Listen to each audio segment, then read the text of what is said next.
Midnight focuses on a serial killer who ruthlessly hunts down a deaf woman through the streets of South Korea after she witnesses his brutal crime. This is written and directed by Oh Sung-kwon and it hit VOD in the US earlier this month after an international release last year. It's a fairly small-scale film with a somewhat simplistic premise, but it's one that looks to find as many creative ways as possible to milk said premise and still make the film feel thoroughly engaging, as this is, at its core, a 90-minute cat and mouse chase. And I would say this more than succeeds, as it offers a gripping and utterly terrifying experience that had me hooked almost instantly. It plays out as if the Mike Flanagan movie Hush was retooled to take place through the streets and alleyways of South Korea. And while the similarities might make it feel familiar, the direction, the performances, and the fast-paced nature of the story made it completely engrossing and almost never dull. While we don't get bogged down with too much added character drama, we get just enough information we need about our two leads so that they don't feel one-dimensional before immediately jumping into things, with no slowing down once the chase commences. Jin Ki-ju plays the deaf woman Kyung-mi, and she's quite compelling here, as she tries to have some sense of normalcy as best as she can, but she finds herself in the wrong place at the wrong time upon encountering the serial killer Do-sik, who's played by Lee Ha-joon, who you may know better as the detective in Squid Games. And this is a far cry from the role he played on that show, as Do-sik is a ruthless, calculating individual who manipulates and deceives his way out of getting caught, and also plays mind games with those who he has the advantage on, which gives a few extra layers to the cat and mouse structure, so that it doesn't make each encounter feel like a rehash of the previous scene. And despite being at a disadvantage, the way Kyung-mi's very resourceful, and the way she's able to wiggle her way out of several encounters is quite creative, which is another reason that the film never feels stale. You'd think something like this would have a simple rinse and repeat structure, but as it turns out, it's far from it. The camera work also adds to the intensity of the situation, as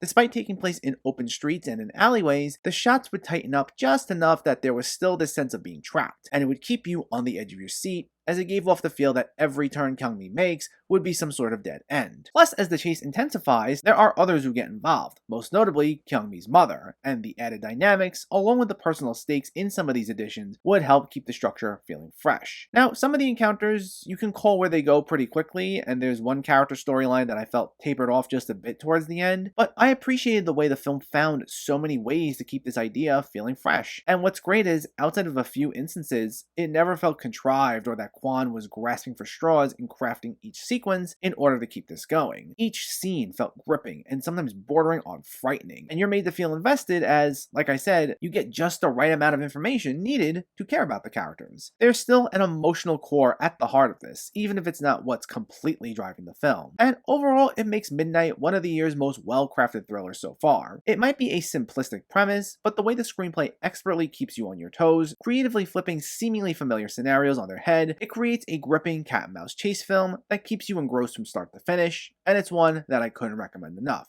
If you haven't seen it yet, definitely check it out. Midnight gets an 8.5 out of 10. So let me know, did you see Midnight, or are you planning to see it, and what were your thoughts? Did you like the story, and what's one of your favorite thrillers? Let me know in the comments below so we can discuss. Also, if you enjoyed this video, please give it a like, and share it, and for more movie reviews and film discussion, please make sure to hit that subscribe button to stay updated. Thanks for watching everyone, and keep having fun with film.